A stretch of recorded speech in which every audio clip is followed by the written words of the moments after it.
Oh, well, you can't win them all, can you? Now, what am I, a professor of electrical engineering, doing potting at ping-pong balls? It's not just that I think science ought to be fun. I do have a serious purpose in mind. And it isn't the shooting part that interests me. It's how these balls stay suspended on the water jets that really fascinates me. You could ask, of course, what an electrical engineer is doing dabbling in hydraulics anyway. And the answer is that I can see what is actually going on. You see, my own subjects are electricity and magnetism, and both of these are invisible. I'm trying to make a model of what might actually go on in a magnetic circuit, which behaves in exactly the same way as this water circuit. In other words, I'm trying to make the invisible visible. Now, the thing about analogues is that you need to know just how far they can be useful and just when you have to shoot them down. I want you to see this as a circuit. See, when the water has hit the ball, it falls back into the trough and then is returned through pipes back to the pump. Now, of course, we can make the whole thing neater by enclosing it all in pipes, like this. In this circuit, the driving member is here, the pump. This is a valve or switch. When I open the valve, you will see a plunger rise in this tube here. This is recording the rate of flow of the water. Here is a manometer recording the pressure difference between 2 points in the circuit. The manometer is connected in here and in here so that it measures the pressure in this piece of pipe there. And this water circuit has been designed to be the analog of an electric circuit, like this. Instead of a pump, there is a battery. Instead of a valve, a switch. And instead of a water flow meter, an electric flow meter or ammeter. This voltmeter can be connected either to that point or to this point. And by subtracting the two readings, we can measure the electrical pressure drop along this part of the coil. So I'm using something that I know about to help me explain something I know less about. Now, the trouble with analogues is that none of them are ever completely true. So let's see how far we can take this water electric analog before it breaks down. First of all, if I replaced this rigid pipe with a flexible hose, then when I turn the pressure on, it would blow out like a garden hose pipe does and try and make itself into a circle. Now, will the same thing happen with the electric circuit? Suppose I were to replace this coil with a more flexible one. What do you think would happen? I'm going to use a loop of aluminium foil. Ordinary kitchen foil will do, but the thinner the better. When I switch on the current, you see it does bow out like the water pipe. I mustn't leave the current on for too long each time, otherwise I shall burn out the tape. It takes about 20 amps to do this. Now I'm going to try something different. I'm going to hold a bar magnet alongside, and this time when I switch on, something very different occurs. And of course there's no equivalent of this in the water circuit unless I can get hold of a water diviner and his hazel twig.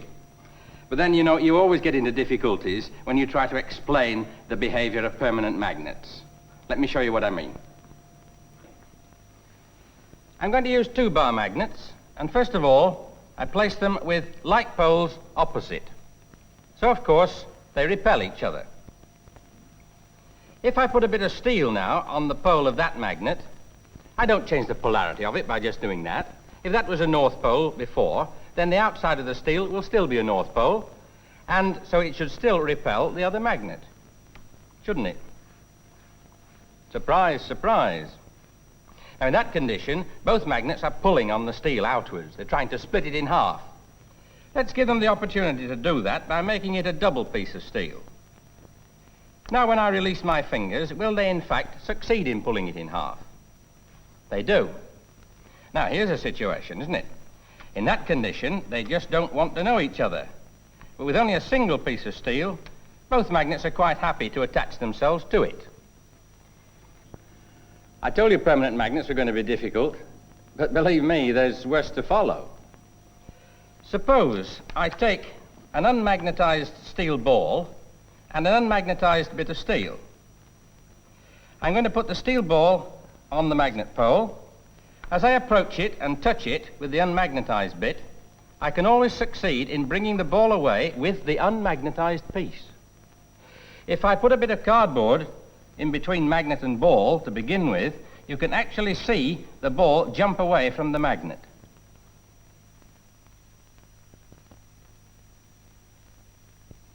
Now I'm going to suggest that an explanation of these phenomena using the pole concept would be very difficult indeed. So what analogue can I find to help me with an explanation? I'm going to use an analogue of a magnetic circuit. This is an iron ring, and it carries two coils, a large primary coil and a smaller secondary coil connected to an ammeter. When I switch a current from a battery into the primary coil, there will be a momentary current in the secondary. I'm going to remove the meter and replace it across the secondary with a small lamp. If now I can change the current in this coil continuously, which I can do by feeding it with alternating current, then I can light the lamp continuously.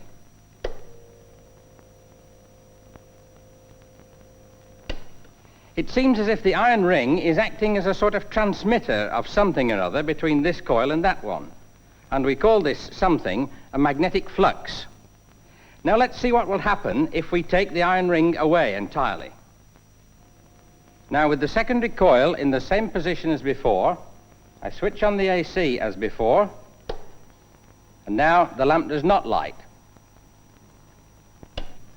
Now this magnetic circuit is not quite the same as the electric circuit. Let's see what happens if I put the iron back, but keep a gap in the circuit. Now it looks as if we've broken the circuit completely. Nevertheless, when I put on the coil and switch on the AC, we light the lamp, even though it's not as bright as it was before. So it seems that our magnetic flux can jump this gap, and that air itself is a conductor of magnetism, even though a weak one. Even if we take the iron away entirely, there would still be an effect, even though it wouldn't be enough to light the lamp. Now let's apply these findings to our permanent magnet systems, looking at the permanent magnet in a quite different way. On this board, I've drawn out the lines of force as they would appear from a bar magnet there. But I've drawn them out in electric wire, because instead of a source of magnetomotive force, I'm going to use a battery, which is a source of electromotive force. I'm going to measure the current flow in these lines on this meter. When I switch on the battery, we're now measuring the current in all the wires together. Now remember that air is a bad conductor of magnetism, so these are high resistance wires. In this context, steel would be a good conductor, so it's represented by this piece of copper. When I put the copper down on the wires, the current increases because I'm short-circuiting some of the high resistance parts. And as I slide it round towards the pole, I'm covering more and more wires, so the current continues to increase. The law of nature is such that it will always try to reduce the reluctance of the external circuit. And this is the rule we shall now use in place of the rule of magnetic poles. And we can use it to explain all the phenomena of magnets which we saw earlier. Now, you don't have to understand something which you can see in order to use it as an analogue. Suppose, for example, that I wanted to understand the behavior of molecules in a gas, which I can't see, using something which I can see. Now, although we don't understand in the strict sense of the word magnetism, the behavior of magnets is familiar to me. So I'm going to use lots of small magnets to represent the gas molecules. Each of these magnets has been cut from a sheet of rubber which has been impregnated with barium ferrite and then magnetized. They're in a transparent box on top of a row of electromagnets. I'm going to put a transparent lid on top of the magnets and then switch on alternating current. The movement is exactly the same as the movement of gas molecules, entirely random.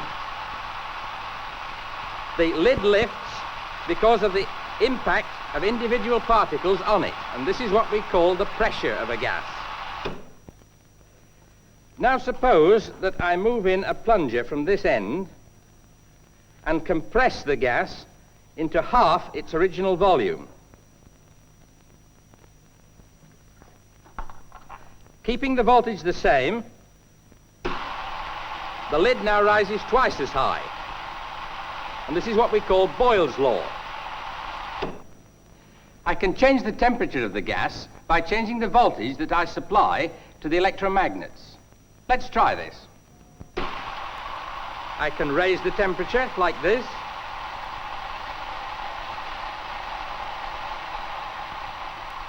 or lower it like this. Here's another demonstration you can do with this apparatus. If I take the lid off entirely, then I can show either evaporation from the surface of a liquid or the diffusion of gases. Individual particles will have fortunate collisions with their fellow particles and be ejected entirely.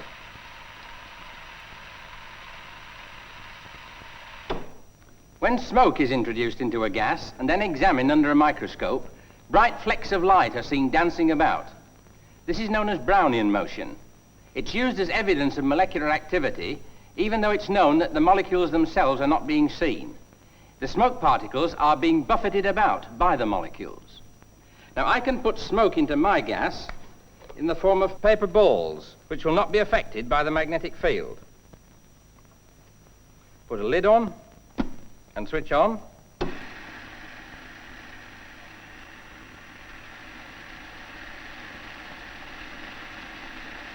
And there is the Brownian motion represented in the analog.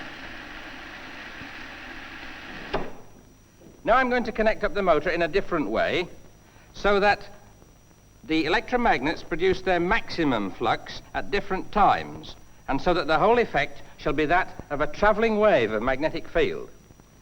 Now watch what happens to the particles.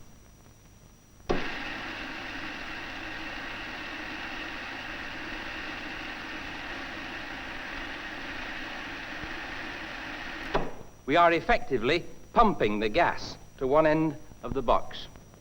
Now, can we do this in real life? Can we pump gases without a piston? I suppose what I'm asking is, can we operate on individual gas molecules with a moving magnetic field? And the answer is that we can, if we can strip an electron off each molecule. In this state, the gas is said to be ionized. Now, this whole process of gas pumping has the wonderful name magnetohydrodynamics. I'm afraid I can't show you MHD, as it's shortened to, very simply, but I can demonstrate that we can pump fluids, at least by pumping mercury rather than a gas.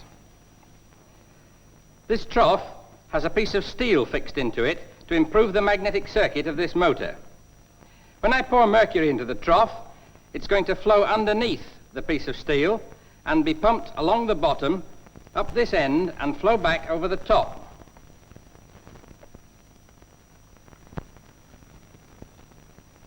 Now, when I switch on the magnetic field, you can see the mercury making a small fountain at this end. It isn't easy to see mercury flowing, but you can float a coin on the river, and I hope that this convinces you that we can pump fluids electromagnetically. Now, this same magnetic field is much more potent if it operates on an aluminium sheet instead of on the mercury. The reason for this is that aluminium is about 40 times more conducting than mercury.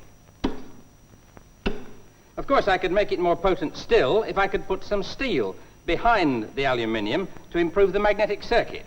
But instead of this, I'm going to change the shape of the motor. Can you imagine that the two sides were bent upwards and the whole thing rolled up into a tube? Having imagined that to be done, let's make a machine that looks like that. We should find that the windings are very simple, being only a row of coils like this. The moving part is a steel rod with a copper sleeve around it. We put it in the end of the tube and fire. Well, that wasn't a bad shot, was it? This electromagnetic gun seems to have taken us right back to the start with our rifle. It looks as if we can make an electromagnetic model of nearly anything. We've certainly managed to reproduce the gun, but can we also reproduce the target? Can I float a ball on a magnetic field in the same way that I floated the ball on the water jet? Well, here is a ball. It's made of aluminium, and this is going to act as our jet, a single coil which is going to carry alternating current. I switch it on. The ball is certainly trying its best to float. But you see what's happening? It's like trying to balance a pencil on its point. What we need is some inward force which is going to make it drift back every time it tries to get off center. There seems to be no equivalent of the surface tension we had with the water jet.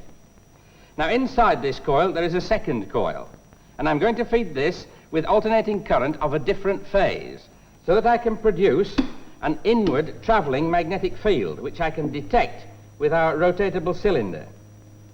Notice that the bottom of the cylinder is always moving inwards. And now when I replace the ball, it does.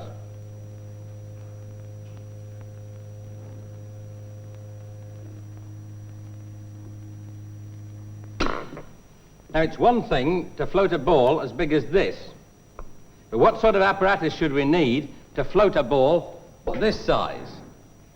It's a different world, you know, from the world of ping pong balls. Barry, if you just come and take the ball back slightly, we can see what we've actually got. Now this is a sort of exaggerated version of the small ball coil.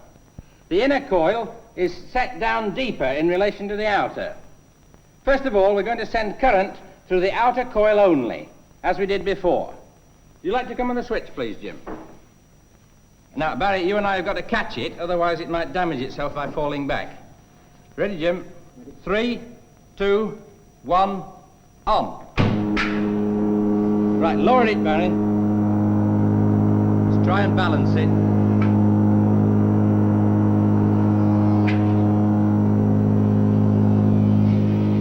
No, off, Jim. Again, it isn't stable with a single coil. Could you connect the other coil, please, Jim? Now, would you take the ball away, Barry, please? Now, I'm going to check the phase sequence of the two coils using a rotatable cylinder, which I've used before. What I want to happen is the magnetic field to go down the outside of the cylinder and so rotate it in that direction. So I want to see the cylinder spinning that way. Switch on, Jim. Switch off, Jim. That is the correct direction. Now, Barry, if you could have the ball, please.